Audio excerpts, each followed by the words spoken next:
বন্দনা মালির রান্নাঘরে সব লোককে স্বাগত জানাই। আজ দেখো আমি উচ্ছা আলু দেখি মাছ রান্না করবো। কি মাছ কত, কালকার যে পুঁটি মাছ থাইলা না, বাসি পুঁটি মাছ, সেই পুঁটি মাছ কালকে রাত্রিবেলা রাঁধার কথা থাইলা, কিন্তু কাল রাত্রিবেলা হয়নি, কারণ কাল রাত্রে রুটি হয়েছে।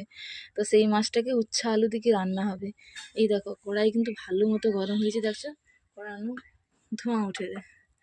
এবার দেই তেল। তেল তো অলরেডি গরম, কারণ কড়া গরম আছে, এই জন্য দেখো 5 ফোড়ন। এই 5 ফোড়নটা দেখো লাল হয়েছে। এবার দিবা এই যে কাঠি রাখা উচ্ছা আলু।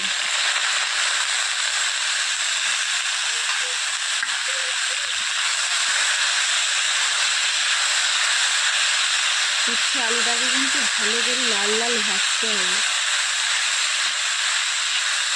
কেউ চাইলে আবার আলাদা উচ্ছা ভাজতে পারো, আলাদা আলু ভাজতে পারো। আমি অত আলাদা ভাজার কোনো প্রয়োজন নেই, একসঙ্গেই ভাজা যেতে পারে, কারণ একটু চিটা চিটা লাগবে তরকারিটা কিন্তু খাইতে ভালো লাগে। আর বেশি ভাজি কিনা তার গুণ কিন্তু নষ্ট হয়ে যায়,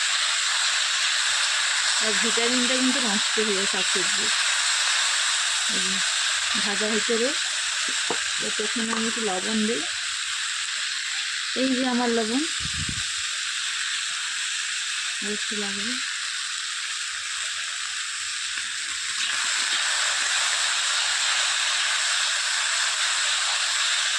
ভালো করে চারদিকটা নুনটা মাখিয়ে এবার ভাজা হতে থাক। ভালো করে ভাজা হোক। এই যে আমি কিন্তু মশলা বাটতে আসি আর রান্না করতে আসি। এই যে দেখেন, এই যে আমার রান্না, এই যে রান্না উনুনেছি আর চিড়েছি, আমি বাড়তে আছি আর রান্না করতেই আছি। এই দেখো এরকম ভাজছি আর ভাজা না। এবার একে একে সব মশলা উঠে দিলাম। এই যে পেঁয়াজ কুচি,